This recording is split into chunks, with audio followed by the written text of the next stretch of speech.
ओम नमः शिवाय शिवजी सदा सहाय। ओम नमः शिवाय शिवजी सदा सहाय। जय मेरे भोले बाबा की। जय हो शिव शंभो की। हर हर महादेव। जय भोले बाबा।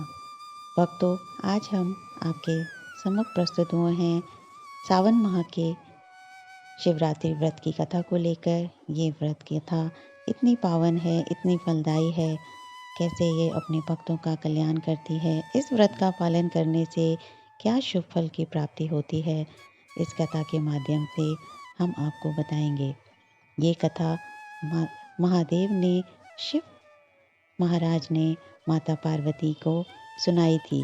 क्यों माता पार्वती ने शिव जी के आगे आग्रह किया, स्वामी मुझे ऐसा श्रेष्ठ व्रत की कथा सुनाइए जिसका पालन करके प्राणी मृत्यु लोक में रहकर भी सहज ही आपके आशीर्वाद को प्राप्त करे। तो महादेव माता पार्वती को कहते हैं, आओ देवी, आज मैं तुम्हें ऐसे व्रत की कथा सुनाता हूँ जिसको करने से उसका कल्याण होता है और मेरा आशीर्वाद भी उसे प्राप्त होता है। तो आइए भक्तों, इस कथा को प्रारंभ करने से पहले अगर आप चैनल पर नए हैं तो चैनल को सब्सक्राइब कर लीजिए और इस कथा को अपने प्रियजनों के साथ ज़रूर शेयर कीजिए, जिससे कि उस महादेव का आशीर्वाद भी उन्हें प्राप्त हो सके और इस व्रत कथा को सुनकर वो भी व्रत का पालन करें और जीवन में महादेव का आशीर्वाद प्राप्त करें। तो आइए भक्तों, आरंभ करते हैं इस कथा का। कैसे महादेव ने माता पार्वती को इस व्रत की कथा सुनाई। महादेव कहते हैं, देवी आओ मेरे पास बैठो, मैं तुम्हें ऐसे व्रत की कथा सुनाता हूँ जिसे करने से मेरे आशीर्वाद को वो ग्रहण कर सकता है। महादेव माता पार्वती से कहते हैं कि इस कथा में दो मुख्य पात्र हैं, साहूकार और शिकारी। शिकारी जिसने साहूकार से कर्जा ले रखा था और वो अपना जीवन यापन करता था पशुओं का वध करके। जब साहूकार का कर्जा शिकारी उतार नहीं पाया तो साहूकार ने उसे बंदी बना लिया और अपने पास कुछ दिनों तक बंदी बनाकर रखा। जब उसकी अवस्था बिगड़ने लगी तब साहूकार ने शिकारी को दोबारा अपने पास बुलाया और बोला कि तुम मेरा कर्जा क्यों नहीं उतार रहे हो। धन क्या पेड़ों पर उगता है? मेहनत करके धन अर्जित किया जाता है और मैंने उस धन को तुम्हें कर्जे के रूप में दिया और आज तुम उसे लौटाने से इनकार कर रहे हो। शिकारी हाथ जोड़कर रोने लगता है और बोलता है कि साहूकार जी, मैं धन लौटाने से इनकार नहीं कर रहा हूँ, लेकिन मेरे पास इतना पर्याप्त धन अभी नहीं है कि मैं आपका कर्जा लौटा पाऊँ। लेकिन आप मुझे कुछ दिन का समय दे दीजिए, मैं आपकी एक एक पाई लौटा दूंगा। थोड़ी देर तक प्रार्थना करने पर साहूकार का दिल थोड़ा पिघल जाता है और वो शिकारी को कहता है कि चलो मैं तुम्हें कुछ दिन की मोहलत और देता हूँ, लेकिन मेरी एक एक पाई तुम्हें लौटानी होगी, तुम जा सकते हो। ऐसा कह के साहूकार शिकारी को जाने के लिए कहता है और शिकारी उसको प्रणाम करके उसका धन्यवाद करके वहाँ से चला जाता है। और फिर शिकारी सोचता है कि मैं अब क्या करूं। ऐसा सोचते सोचते उसके मन में एक विचार आता है कि क्यों ना मैं जंगल में चला जाऊं और दोबारा से पशुओं का वध करके उसका उपयोग करके साहूकार का कर्जा भी उतारूं और अपने बच्चों का जीवन यापन भी कर पाऊं। ऐसा करके वो जंगल की ओर बढ़ता है और जंगल के बीचों बीच जाकर एक तालाब के पास जाकर सोचने लगता है कि अब मैं क्या करूं। सोचते सोचते उसके मन में विचार आता है कि क्यों ना मैं यहाँ ही बैठकर किसी पशु का इंतज़ार करूं, क्योंकि यहाँ तालाब है और कोई ना कोई पशु पानी पीने तो ज़रूर आएगा। ऐसा सोचकर वो थोड़ा सा पानी पीता है, क्योंकि सुबह से चलते चलते उसको प्यास भी लगी थी और भूख भी लगी थी, लेकिन भूख मिटाने के लिए उसके पास भोजन तो होता नहीं, लेकिन वो पानी पीकर ही अपनी तृप्ति करता है और पास ही एक पेड़ पर जाकर बैठ जाता है। महादेव कहते हैं कि हे देवी, जिस पेड़ पर शिकारी जाकर बैठा वो बेलपत्र का पेड़ था और शिकारी जाकर जब बेलपत्र के पेड़ पर बैठता है तो बैठने के लिए स्थान बनाने के चक्कर में वो उस बेलपत्र की टहनियों को तोड़ना आरंभ करता है और उन्हें नीचे डालना शुरू करता है। भोलेनाथ कहते हैं कि देवी, ऐसा करने से उसे मेरे आशीर्वाद की प्राप्ति मिलना आरंभ हो जाता है, क्योंकि जिन टहनियों को, जिन पत्तों को वो नीचे डाल रहा था, वहीं पेड़ के नीचे मेरा एक लिंग था और मेरे लिंग पर वो पत्तियाँ चढ़ रही थीं और पहर चल रहा था पहला। और ऐसा करते करते वो पहले पहर की पूजा को समाप्त कर लेता है। अज्ञानतावश ही सही, लेकिन वो मेरे आशीर्वाद का भागी बनता है।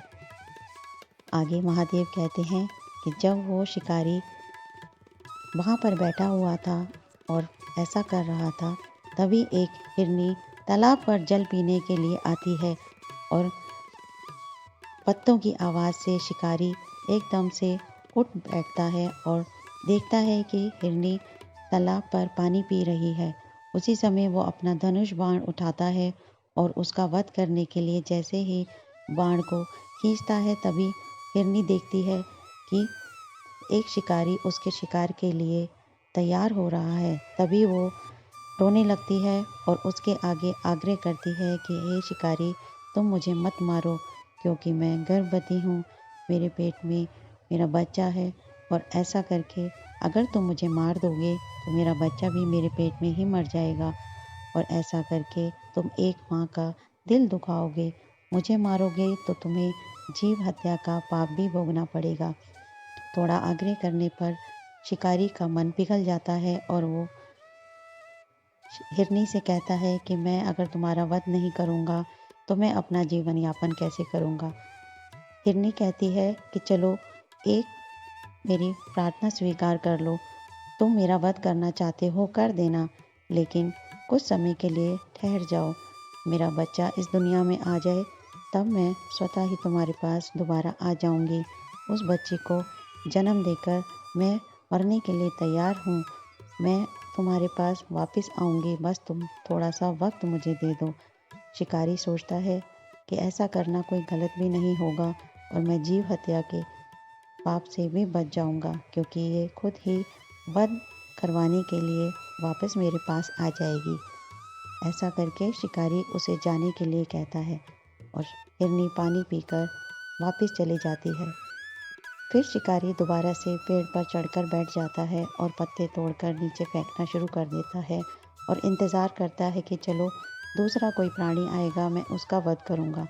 और ऐसा करते करते दूसरा प्रहर भी समाप्त हो जाता है और दूसरे प्रहर की पूजा भी उसके जीवन से जुड़ जाती है। शिव बोले माता पार्वती को कहते हैं कि शिकारी जो भी कर रहा था अज्ञानतावश कर रहा था, लेकिन वो मेरी पूजा ही कर रहा था और उसे मेरे आशीर्वाद मिल रहा था।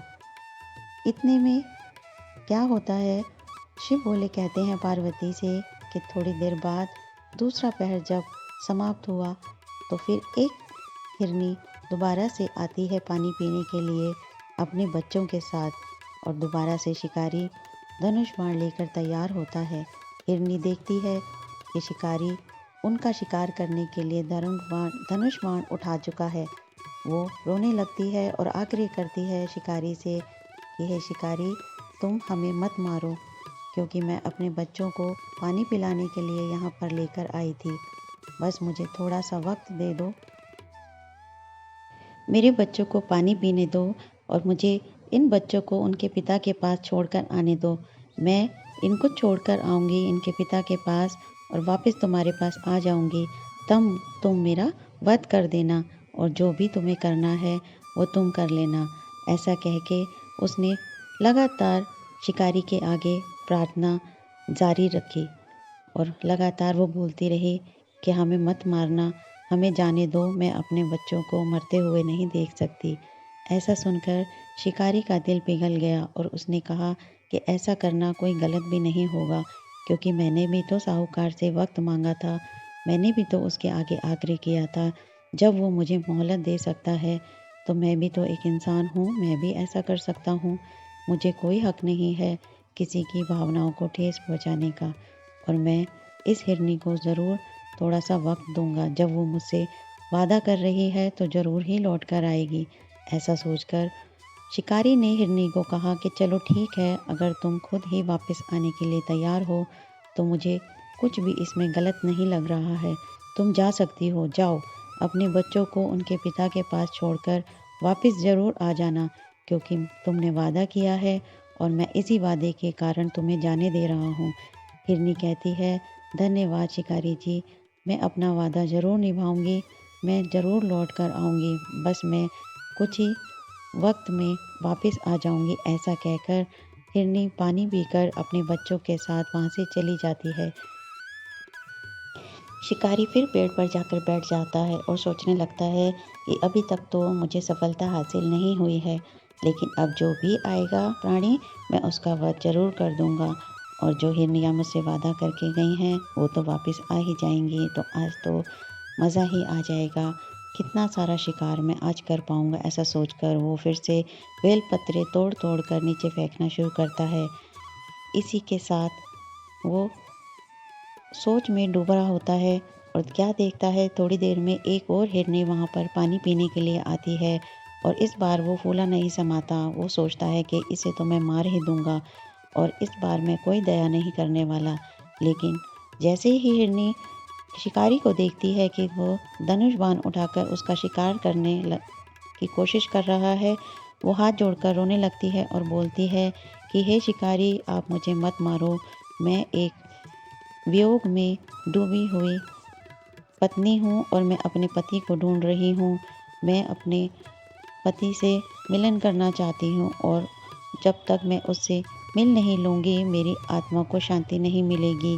तो क्या आप मुझे थोड़ा सा वक्त दे सकते हैं जिससे मैं अपने पति को मिलकर अपनी तृप्ति कर सकूं, क्योंकि मैं उनसे बिछड़ गई हूँ और मैं उन्हें ढूंढ रही हूँ, अपने प्रियतम को, अपने पति को। ये सुनकर शिकारी का मन पता नहीं कैसे पर पिघल जाता है और वो कहता है कि चलो, मैं तुम्हारा वध अभी नहीं करता, लेकिन तुम मुझसे वादा करो कि तुम अपने पति से मिलने के बाद यहाँ पर खुद ही मरने के लिए मेरे पास आ जाओगे, जिससे मैं तुम्हारा शिकार करके अपना उद्देश्य को प्राप्त कर सकूं। हिरनी कहती है कि मैं तुमसे वादा करती हूँ कि जैसे ही मैं अपने पति से मिल लूँगी मैं तुम्हारे पास वापस आ जाऊँगी। हिरनी की बात पर शिकारी भरोसा करता है और उसे भी जाने के लिए कहता है। ऐसा देखकर हिरनी उसका धन्यवाद करती है और वहाँ से चली जाती है। शिकारी फिर से पेड़ पर जाकर बैठ जाता है और पत्ते तोड़ तोड़ कर नीचे फेंकना शुरू करता है। ऐसा करते करते वो तीसरे पहर की पूजा को भी सफलतापूर्वक संपन्न कर लेता है। शिव भोले कहते हैं कि हे देवी, शिकारी ने अज्ञानतावश ही किया, लेकिन उसने अपने व्रत का पालन बहुत ही सफलतापूर्वक किया, क्योंकि उसने सुबह से कुछ खा भी नहीं रखा था, तो उसने व्रत का पालन पूरे कर्म और धर्म के साथ पूरा किया और वो मेरे आशीर्वाद का पात्र भी बन गया है। ऐसा करके महादेव का आशीर्वाद उसने प्राप्त कर लिया है। जब तीसरे पहर की पूजा भी समाप्त हो जाती है तो रात्रि का समापन भी होता है और सुबह होने लगती है। जैसे ही भोर होती है तो क्या देखता है शिकारी कि वहाँ पर एक हिरन पानी पीने के लिए आता है तालाब पर। उस हिरन को देखकर शिकारी का मन खुश हो जाता है कि चलो, उन हिरनियों को नहीं मारा तो आज मैं इसको मारकर तो अपने उद्देश्य की पूर्ति कर ही लूँगा। जब वो इतना सोच रहा होता है तभी हिरन बोलता है कि हे शिकारी, तुम मेरा वध कर दो, क्योंकि मुझे पता है जिन हिरनियों को तुमने मारा है वो तुम्हें पता नहीं है कि वो तीनों मेरी पत्नियां थीं और वो बच्चे भी मेरे थे। अब मैं उनके बिना जीकर क्या करूँगा। तुम मेरा वध कर दो और जो तुम्हें चाहिए वो भी तुम्हारा उद्देश्य पूरा हो जाएगा। तुम मुझे मारना चाहते हो तो बेशक मार सकते हो। ये सुनकर शिकारी कहता है कि मैंने ऐसा कुछ भी नहीं किया है। मैंने ना तुम्हारे बच्चों को मारा है, ना तुम्हारी पत्नियों को मारा है। वो मेरे पास आए ज़रूर थे, लेकिन उन्होंने मुझसे जो आग्रह किया उनका आग्रह मैंने स्वीकार कर लिया और मैंने उन्हें जाने दिया। तुम्हारी पत्नी और बच्चे सुरक्षित हैं। तुम चाहो तो जाकर देख सकते हो। शिकारी ने कहा कि मैं अभी तुम्हारा वध नहीं करता हूँ, तुम जाओ और उनसे मिल लो। ऐसा करके शिकारी ने उस हिरन को भी वहाँ से जाने दिया। थोड़ी देर बाद हिरन अपने बच्चों को और अपनी पत्नियों को वापस लेकर उस शिकारी के पास आता है और बोलता है कि तुमने हम पर दया दिखाई और अब हमारा फ़र्ज़ बनता है कि हम भी अपना वादा निभाएं। तुम हमें मारकर अपने बच्चों का जीवन यापन कर लो और जो भी तुम्हारा उद्देश्य है उसे पूरा कर लो। लेकिन ऐसा सुनकर और देखकर शिकारी के मन में करुणा आ जाती है और वो ऐसा करने से इनकार कर देता है। वो कहता है कि मैं ऐसा नहीं कर सकता।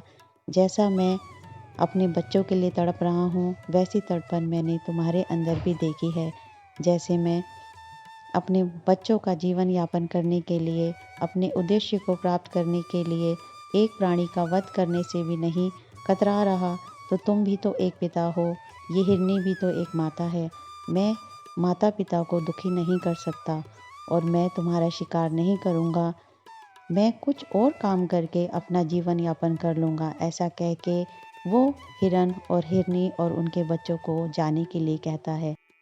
महादेव कहते हैं, देवी देखा, अज्ञानतावश ही सही उस शिकारी ने मेरे शिवलिंग पर बेलपत्री चढ़ाई और सावन के इस शिवरात्रि के व्रत का पालन किया। ऐसा करने मात्र से ही उसके जीवन में जो बदलाव आया वो इस कथा को सुनकर तुम्हें ज्ञात हो ही गया होगा। तो ऐसे भोले बाबा अपने भक्तों पर कृपा करते हैं और उन्हें दुष्ट कर्म करने से रोकने में भी इस व्रत का बहुत ही महत्वपूर्ण योगदान होता है। महादेव कहते हैं कि जो इंसान गलत कर्मों को करके अपना जीवन यापन कर रहा होता है, वो मेरी शरण में आकर सतमार्ग को प्राप्त करता है और अपने जीवन को परिवर्तित करने की कोशिश में लग जाता है। ऐसा कल्याणकारी व्रत होता है ये। इस व्रत को धारण करने से मेरा बहुत आशीर्वाद मेरे भक्त को प्राप्त होता है। तो भक्तों, महादेव का आशीर्वाद प्राप्त करने के लिए हमें इस व्रत का पालन ज़रूर करना चाहिए। कोशिश करनी चाहिए कि महादेव भोलेनाथ को हम प्रसन्न कर पाएँ और उनकी कृपा को अपने जीवन में ग्रहण कर पाएँ। भक्तों, जब ये कथा पार्वती मैया को महादेव सुना रहे थे और जब इसका समापन होता है, तब सारे देवी देवता इतने प्रसन्न हो जाते हैं कि कैसे भोले बाबा अपने भक्तों पर कृपा करते हैं और पूरे गगन में महादेव के जय जयकारों की गूंजने लगती है और सारे देवी देवता माता पार्वती और महादेव पर पुष्पों की वर्षा करते हैं। कैसे एक निष्ठुर शिकारी जो जीवों की हत्या करता था, उसके जीवन में बदलाव आता है।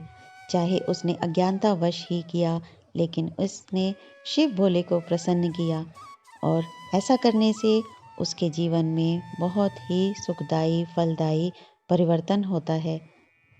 ऐसा करने से उसे उस जीवों का आशीर्वाद तो प्राप्त होता ही है जिनका उसने वध नहीं किया, साथ ही भोले बाबा का बहुत ही आशीर्वाद उसे मिलता है।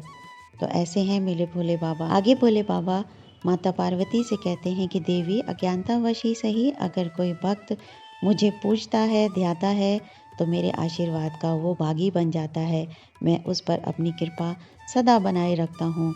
तो भक्तों, भोले बाबा को प्रसन्न करने के लिए थोड़ा सा भी अगर आप उनकी भक्ति करते हैं तो वो अपना आशीर्वाद भर भर कर आप पर न्यौछावर करते हैं।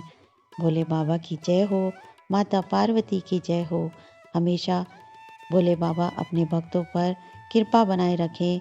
इसी आशा के साथ इस कथा को हम यहीं विराम लगाते हैं और ऐसी ही प्यारी प्यारी कथाएं आपके साथ साझा करने के लिए फिर से हाजिर होंगे।